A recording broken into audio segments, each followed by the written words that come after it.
Hello, everybody. I'm going to tell you a delightful story. Now, I want you to make yourselves comfortable and settle back. Now, are you all ready? Here we go. Bonjour Nora. Bonjour. Est-ce que tu pourrais te présenter en quelques mots? Alors, Nora aussi, je dois parler de mon âge aussi. Bon, c'est pas grave. J'ai 34 ans. Je travaille sur le marché tunisien depuis 11 ans. Voilà, actuellement, j'ai ma propre société et voilà. Et en quoi consiste justement la société? Moi, en fait, la société s'appelle Illico et je suis sur l'événementiel. D'accord. Mais tu as un segment très particulier, c'est-à-dire que ta force, la rapidité, visiblement. D'où le nom. Ma force, c'est, parce que vous faites le constat du marché tunisien, c'est qu'on veut tout pour hier, en fait. Donc moi, ayant bossé un certain nombre d'années, ayant un portefeuille client et fournisseur assez conséquent, je peux réagir très rapidement à une demande des clients. Et donc, au niveau du print ou de la conception ou de conception des stands et tout ça, je suis hyper réactive parce que je peux m'appuyer sur des fournisseurs avec qui je bosse en confiance et qui répondent rapidement à mes demandes. Sur le terrain, c'est pas comment? Sur le terrain, c'est surtout fatigant ces derniers temps parce qu'on enchaîne des journées de quasiment 20 heures avec tout ce qui se passe au niveau des élections, parce qu'on a des points de presse en permanence, on doit être là, on doit pouvoir réagir, trouver les interprètes, changer les équipes, répondre aux besoins des journalistes, gérer les journalistes qui commencent à s'impatienter parce que l'information ne va pas assez vite, parce que là on est de retard, on devait promulguer les résultats le 23. Là, on est le 26, on n'a toujours pas les résultats définitifs. Donc, on doit aussi gérer l'attention des journalistes et créer d'autres centres d'intérêt pour permettre une détente réelle des journalistes en attendant qu'ils aient pourquoi ils sont venus. Parce que hier, par exemple, le journaliste était là à partir de 8h du matin. La première conférence de presse s'est faite à 6h. Donc, meubler tout ça et gérer l'impatience de journaliste, c'était un petit peu du sport. Hein. Gérer tout ça, c'était avec le sourire. Alors, en manque de sommeil, c'était un peu...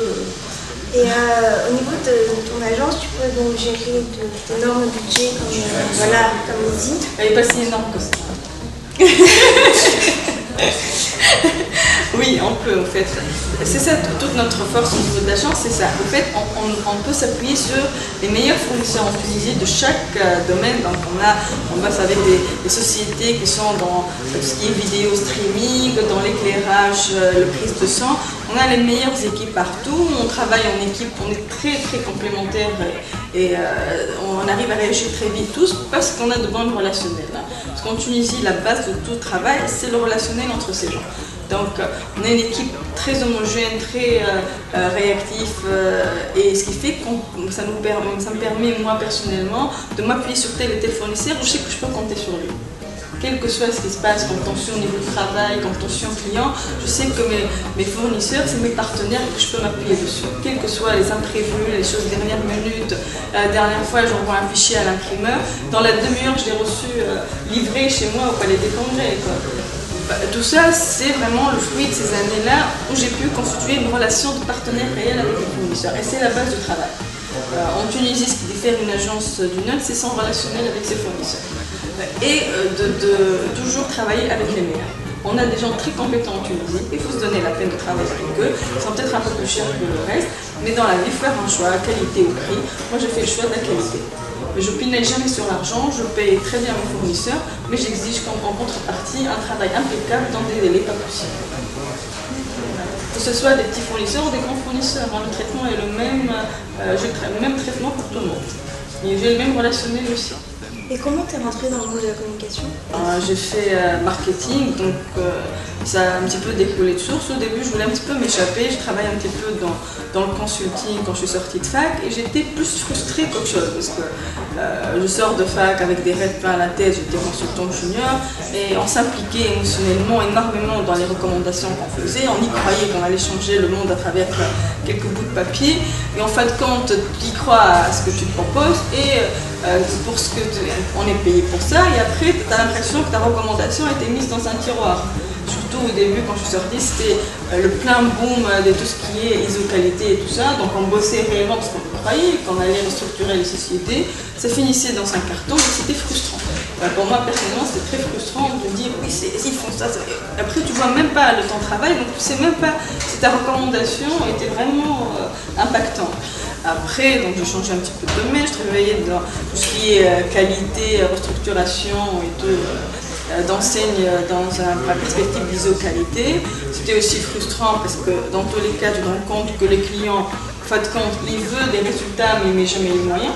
C'est ça notre paradoxe Tunisie. Après, je me suis mise dans la pub et je me suis orientée vers l'événementiel parce qu'ayant des facilités relationnelles avec les gens à gérer, des facilités à gérer le personnel et tout, je me suis orientée, donc j'ai bossé en agence plus vers l'événementiel. Parce que on avait un grand volume de travail dessus et que le relationnel était important, j'avais ces facilités-là. Par la suite, j'ai quitté l'agence dans laquelle je bossais et je me suis lancée toute seule parce que c'était un processus normal, arrivé à un certain âge, au bout d'un certain nombre d'expériences sur le marché, tu as l'impression que tu ne veux plus rien apprendre de l'agence. Travailler en agence, c'est quand même un travail très éreintant et très ingrat, donc pourquoi pas se lancer toute seule, c'est ce que j'ai fait depuis 2009. Définir en 3 mots. Définir en 3 mots. En fait, je me découvre, je crois, d'année, de jour en jour. Là, si je peux me définir, en fait, un truc, là, je me suis découvert un truc hier, en fait, c'est que je ne suis pas quelqu'un d'optimiste de nature, mais là, j'ai décidé qu'on ne pouvait pas pleurer les vivants. Donc, tant qu'il y a la vie, il y a l'espoir, et on gère toujours le jour. Donc, je gère ma vie au quotidien. Je gère ma vie au quotidien. Donc, chaque jour, je ne me projette pas, j'ai du mal à me projeter. Donc, moi, je vis au quotidien, je me lance à fond dans ce que je fais. Et advient que pourra. Parce que par rapport à ce qui se passe actuellement, moi, je reste très sereine. J'aime le nouveau rôle que je vais me prendre. Moi, je vais maintenant jouer à ce qu'on sait faire le mieux en Tunisie, et tambir. Donc, je me situe dans l'opposition clairement et je vais commencer le tambir. Donc, maintenant le gouvernement va agir et moi, je vais être là à prendre note et à manifester. J'adore ça, ça m'éclate, donc ça me va très bien. J'ai en perspective une année florissante de protestation pour défendre les acquis et un petit peu de crise économique en perspective. On a tenu l'année dernière, on retiendra cette année, c'est pas grave, on ne mangera pas de caviar et de saumon, on se contentera d'un sandwich thon, je préfère. Kabar au fait. Hein? Kabar au fait. Kabal, j'ai des réserves. Je fais mes propres conserves de kabal, donc j'ai des réserves. Khandouz, il n'y a pas mieux dans la vie et ça coûte pas cher. Merci Zora. Donc, on va finir maintenant. Donc, tu as 1 minute où tu peux dire tout ce que tu veux devant la caméra. Alors, qu'est-ce que je... Ah oui, là j'ai envie de dire un truc qui est pas du tout dans le domaine de la communication. C'est un message que je veux lancer aux gens de la com parce que plein de mes amis sur Facebook sont dans une situation émotionnelle un peu vive. Moi je pense qu'il ne faut vraiment pas s'inquiéter.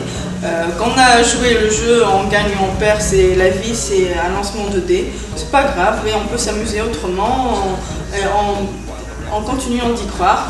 Continuer d'avancer, de travailler pour ce pays qu'en même temps. Je ne quitterai jamais ce pays. Je me suis battue pour ce pays, je l'aime, quel que soit ce qu'il fait, ou même si des fois je suis déçue par lui, je l'aime et je ne l'ai jamais aimé autant qu'aujourd'hui. Donc il n'y a pas de raison. Je crois qu'on puisse être une démocratie et qu'on peut changer la géopolitique mondiale. Ce petit pays tout petit peut changer la face du monde. Je continue à y croire, il n'y a pas de raison. Et voilà, donc c'est vraiment un message d'espoir de continuer de croire et de se battre et d'arrêter d'être dans l'alarmisme absurde. Voilà. Merci beaucoup, Zora. The story is filled with surprises, and a big surprise for you.